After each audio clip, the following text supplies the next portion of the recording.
Démarrée depuis près de 2 mois, la campagne agricole bat son plein. Sur le plan météorologique, à quoi les producteurs doivent-ils s'attendre? Que réservent les saisons agricoles à venir? Autant de questions que se posent les acteurs du monde rural. Notre rédaction a tenté d'y apporter des éléments de réponse dans un instant. Dans le dossier du jour, nous nous intéressons au bambou. Longtemps ignoré au Bénin, il s'impose progressivement comme une ressource verte d'avenir. Nous vous invitons à découvrir avec nous ses nombreuses potentialités.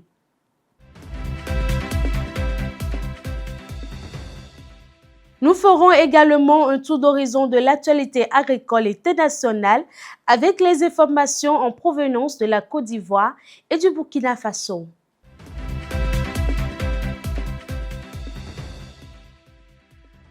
C'est l'essentiel à retenir des titres. Mesdames et messieurs, le développement, c'est tout de suite.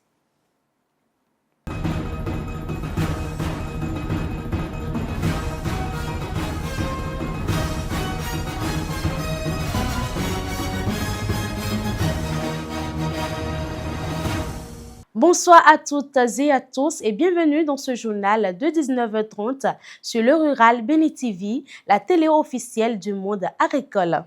Comme à l'accoutumée, nous ouvrons cette édition avec le point météorologique du jour dans deux localités, Bono et Kondi.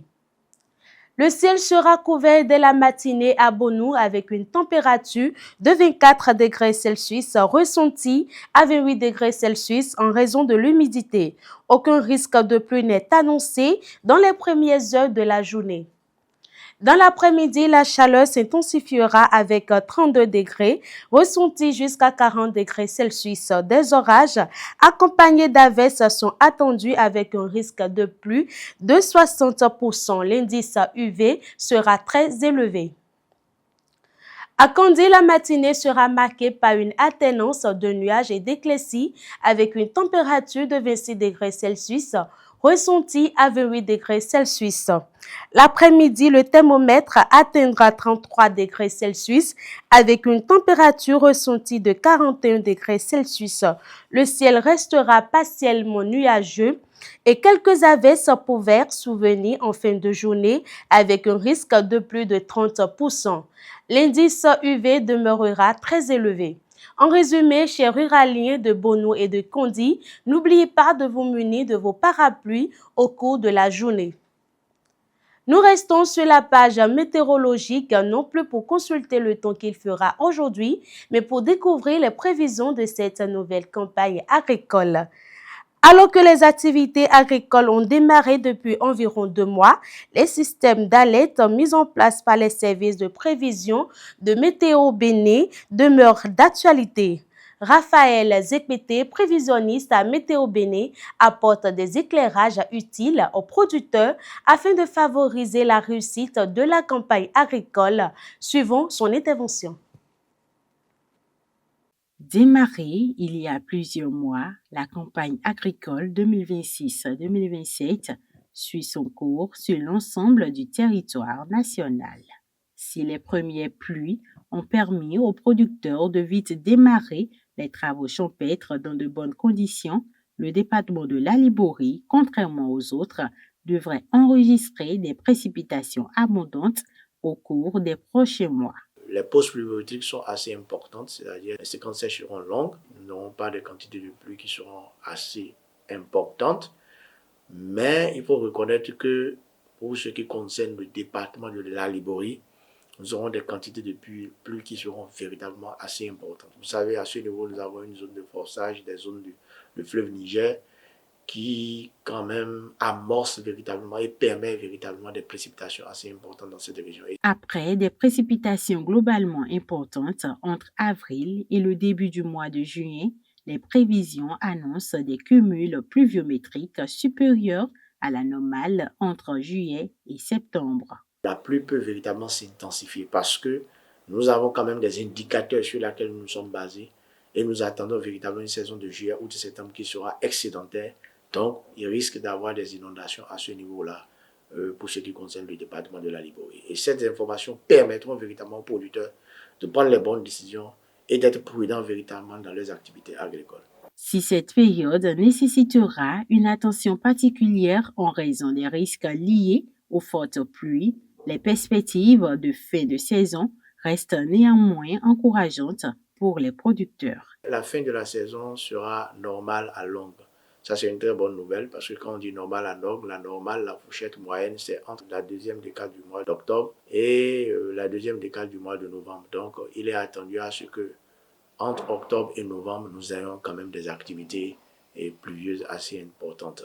Face aux effets grandissants des changements climatiques, l'adoption de variétés résilientes ainsi que le recours aux bonnes pratiques agricoles apparaissent comme des solutions indispensables pour limiter les risques et sécuriser les productions. Il faut utiliser quand même des variétés qui sont des variétés améliorées, c'est-à-dire des variétés qui sont tolérantes aux conditions de déficit, aux poches de sécheresse qui sont assez importantes. Et si nous allons donner un cycle, aujourd'hui, la dynamique de variabilité climatique dans laquelle nous sommes, pour pouvoir être résilient, il faut utiliser des variétés assez courtes. Lorsque vous utilisez des variétés assez courtes, même si elle arrive à maturité, vous avez le temps encore de semer et encore de récolter. Mais quand vous utilisez des variétés à cycle long et la saison ne se comporte pas bien, vous avez des problèmes. Et il faut faire des semis échelonnés. Ça vous permet que malgré les fluctuations, vous arrivez quand même à capitaliser. Il convient de rappeler que le gouvernement ambitionne de faire de l'agriculture un véritable moteur de développement économique. Dans cette optique, la prise en compte des prévisions météorologiques et l'anticipation des aléas climatiques constituent des leviers essentiels pour améliorer durablement les rendements agricoles. Le ministre de l'Agriculture, de l'Élevage et de la Pêche, Adeyeton Blokouno Goubalan, a reçu le 5 juin 2026 les responsables de l'interprofession soja du Bénin, I-Soja, ainsi que ceux de l'Association interprofessionnelle du coton AIC. Les échanges ont porté sur les principaux défis des filières soja et coton. À cette occasion, l'I-Soja a réaffirmé son ambition d'atteindre 1 million de tonnes de production dès la prochaine campagne. Le ministre a donné des orientations visant à consolider les acquis enregistrés depuis 2016 et à poursuivre la dynamique de croissance de ces filières. Le projet Eco-Delta, mis en œuvre par Helvetas, a procédé à la remise officielle de moulins de transformation de coco aux associations de transformateurs de ces zones d'intervention, notamment à la Bouche du Roi et au lac Aémé. Cette dotation vise à améliorer les capacités de production, réduire la pénibilité du travail manuel et renforcer la qualité des produits transformés. Les équipements permettront d'accroître la productivité des bénéficiaires tout en améliorant leurs revenus. Riches en protéines, vitamines et minéraux essentiels, les huîtres contribuent au renforcement du système immunitaire et au bon fonctionnement de l'organisme. Découvrez les bienfaits nutritionnels de ce produit des eaux lagunaires béninoises dans ce reportage de Mystéria à l'Arizi et Janvier Todoré avec la voix d'Anissé Ronguet.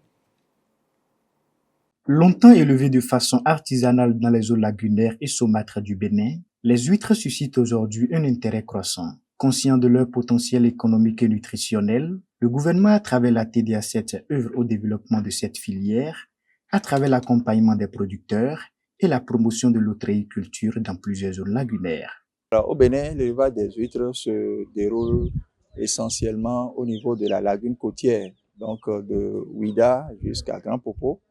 Au niveau du lac Nokoué, l'exploitation se fait dans le milieu naturel, mais l'élevage n'est pas encore véritablement développé. Riche en protéines, en vitamines et en minéraux essentiels tels que le zinc, le fer et le calcium, les huîtres contribuent à la croissance, au développement musculaire, au renforcement du système immunitaire et au bon fonctionnement de l'organisme. Quand elles sont consommées dans de bonnes conditions, elles apportent à l'organisme un soutien sur le plan immunologique, c'est-à-dire que l'immunité de l'individu est renforcée avec les micronutriments. Il y a également les oméga 3 qui sont contenus dans les huîtres, qui sont d'un grand soutien pour le cœur. La vitamine D aide également à l'absorption du fer et au maintien du squelette, c'est-à-dire des os de l'organisme. Pour profiter pleinement de leur qualité nutritionnelle, les huîtres doivent être de bonne qualité et conservées à une température adéquate. Il faut les consommer fraîches et les conserver aussi dans des températures qui ne vont pas précipiter leur dégradation. Donc, la meilleure température, c'est entre 5 et 10 degrés. Une bonne conservation au frais et le respect des règles d'hygiène sont indispensables pour prévenir les risques d'intoxication alimentaire. Il faut faire attention à bien les laver, à assurer une bonne propriété autour parce que elles peuvent contenir des bactéries, des virus qui peuvent entraîner une intoxication alimentaire. Quand la consommation va dépasser le besoin journalier de l'individu, il peut y avoir des conséquences comme le ballonnement, l'interférence avec d'autres nutriments. Et aussi, si l'individu est sous médication, il peut y avoir également une interaction entre les micronutriments là et les médicaments qui sont consommés. Bien que les huîtres soient appréciées pour leurs nombreux bienfaits, les personnes âgées, les jeunes enfants, ainsi que les personnes immunodéprimées doivent respecter les recommandations sanitaires afin d'éviter tous les risques liés à une consommation inadaptée. Les personnes qui doivent faire attention à la consommation des huîtres, ce sont surtout les enfants parce que leur système immunitaire n'est pas encore assez solide pour lutter contre les infections, les bactéries. Les personnes âgées parce que avec l'âge, l'organisme entame un processus de déclin. L'organisme est dans le déclin et les personnes immunodéprimées, c'est-à-dire les personnes qui tombent vite malades, les personnes sous traitement, les personnes qui ont déjà de grands problèmes digestifs liés à leur alimentation. Véritable trésor des eaux lagunaires, les huîtres constituent une importante source de nutriments bénéfiques pour la santé. C'est pourquoi le gouvernement, à travers la TDA7, encourage leur élevage en offrant des formations et un accompagnement aux producteurs. Hors de nos frontières, les populations de Grand Larou disposent désormais d'une nouvelle embouchure et de quais d'embarcation modernes réalisés dans le cadre du projet WACA. La cérémonie officielle de remise de ces infrastructures s'est tenue à l'occasion de la Journée mondiale de l'océan sous l'autorité du Premier ministre ivoirien. D'un coût estimé à près de 48 milliards de francs CFA, le projet a permis de stabiliser 7 km de littoral, de restaurer 14 hectares de mangroves et de renforcer la résilience de plus de 150 000 personnes face à l'érosion côtière et aux effets du changement climatique. Reçu le 2 juin par le ministre ivoirien de l'Agriculture, Bruno Nabagné-Koné, le programme alimentaire mondial PAM, représenté par sa directrice régionale, Kinde Nindela Samba, a réaffirmé sa volonté d'accompagner la Côte d'Ivoire dans ses efforts en faveur de la sécurité alimentaire et nutritionnelle. Les échanges ont également porté sur les priorités du secteur agricole, notamment la souveraineté alimentaire, la compétitivité des filières, le financement agricole, le foncier rural et les systèmes de production durable. Le groupe suisse Gebana Faso a mis en service le 6 juin 2026 une nouvelle unité de transformation d'anacarde à Péni dans la région de Guiriko au sud-ouest du Burkina Faso. Implantée sur un site agro-industriel de 7,2 hectares, l'usine dispose d'une capacité de traitement de 10 000 tonnes de noix de cajou par an. Pour sécuriser son approvisionnement en matières premières, l'entreprise s'appuie sur un réseau de 7 200 producteurs locaux. Cette infrastructure devrait contribuer à renforcer la valorisation locale de l'anacarde et à dynamiser davantage la filière dans le pays. L'acier vert, plus connu sous le nom de bambou, est une plante à croissance rapide aux multiples usages. Utilisée dans la construction, l'agriculture et l'artisanat, il contribue également à la restauration des sols et à la création d'emplois. Au Bénin, cette ressource reste encore peu valorisée malgré ses nombreuses potentialités. Le dossier du jour aborde ses différents rôles ainsi que les initiatives mises en place pour promouvoir son développement. Vion Justin Adondé, Léonie Jossé et Guillaume Atigossou avec la voix d'Anissé Ronguet.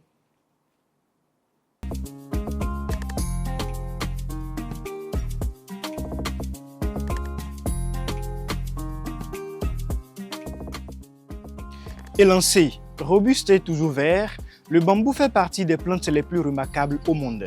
Appartenant à la famille des graminées, il se distingue aujourd'hui par sa croissance rapide et sa capacité à s'adapter à différents milieux. Dans plusieurs pays, cette plante est devenue une véritable ressource économique, environnementale et sociale. Le bambou est une plante ligneuse, donc contient de la lignine comme le bois, et c'est une espèce à croissance rapide. C'est la plante ligneuse à croissance la plus rapide au monde et qui présente des caractéristiques similaires au bois. On l'appelle l'acier vert. C'est une plante extraordinaire qui pousse très vite, je l'ai dit, à croissance très rapide. C'est l'une des essences les plus rapides du monde. Une fois coupé, le bambou peut être transformé en une multitude de produits. Le bambou fait des tables. Le bambou fait beaucoup de choses. Vous voyez, des meubles. Les Asiatiques, les Américains ont développé beaucoup plus le bambou. Le bambou fait aujourd'hui le pain, les tissus, les dessous. Donc, ils sont évolués, ils ne touchent même plus les ressources forestières. Ça a une diversité d'utilisation. Dans d'autres pays, il est déjà utilisé en construction, en remplacement de l'acier. Et cette ressource est disponible au Bénin, est utilisée de façon ancestrale par les populations, mais le mode principal d'obtention, c'était la cueillette. Au-delà de ces nombreuses possibilités de transformation, le bambou joue plusieurs rôles sur les plans environnemental, économique et social. Le bambou joue plusieurs rôles. À part ce qu'on a dit tout à l'heure, transformation, tout ça, ça restaure la berge. Le bambou peut lutter efficacement contre l'inondation. Vous voyez, quand le bambou est quelque part, avec ses racines très denses, ça permet l'infiltration de l'eau. Vous voyez un peu, ça arrête l'érosion. Vous voyez, la dégradation des sols, et ça évite beaucoup de choses sur les sols. Donc, de telle manière que nous pouvons encourager ça pour lutter d'abord contre les phénomènes liés à l'environnement et pour aussi l'exploiter. Malgré ces nombreux avantages, la culture et la valorisation du bambou demeurent encore peu développées au Bénin. Vous savez, on en a jusqu'à 1642 espèces dans le monde entier. Au Bénin, nous en avons à peine 4 ou 5. Pour changer cette réalité, plusieurs initiatives pourraient être mises en place. Il s'agit notamment de promouvoir le bambou auprès des producteurs et encourager les investisseurs dans sa transformation. Il s'agit également de renforcer la formation des artisans et des jeunes entrepreneurs, ainsi que de soutenir les initiatives sur les différentes manières de l'utiliser. Donc si on commence déjà à faire la promotion de ces quelques-unes des essences qu'on a au Bénin, il y a des journées statutaires, il y a des journées qu'on célèbre. Il faudrait que le bambou soit ajouté. Nous devons mettre le bambou dans la politique du reboisement. Je crois que le Bénin sera verdoyant du bambou. Déjà, des efforts commencent à être consentis. Certaines organisations ont compris l'importance stratégique du bambou dans la restauration des écosystèmes et la lutte contre la dégradation des terres. C'est le cas d'une ONG qui, dans le cadre de ses actions de reboisement, a choisi de planter du bambou dans plusieurs localités du pays. Aujourd'hui, nous encourageons cette plantation-là. La preuve, à l'ONG Africa Bamboo, dans laquelle je suis, nous avons pensé planter à la journée de l'arbre, au lieu d'un arbre, au lieu des plants ordinaires que vous avez dit, le teck et autres là, on a pensé aller mettre en terre du bambou. Longtemps resté dans l'ombre, le bambou pourrait bien devenir l'une des ressources les plus prometteuses du Bénin. Cette plante s'impose aujourd'hui comme une alternative au bois, offre de nombreuses opportunités et des perspectives qui méritent d'être davantage exploitées et valorisées.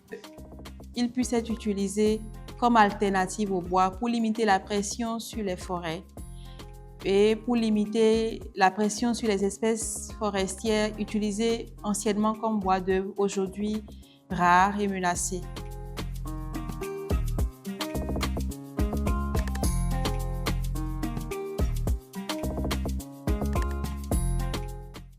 Et voilà, le bambou qui est longtemps négligé commence à révéler tout son potentiel. C'est la fin de ce premier numéro de la semaine. Merci de votre fidèle attention. Très bonne soirée à toutes et à tous et à très bientôt sur le Rural Béni TV.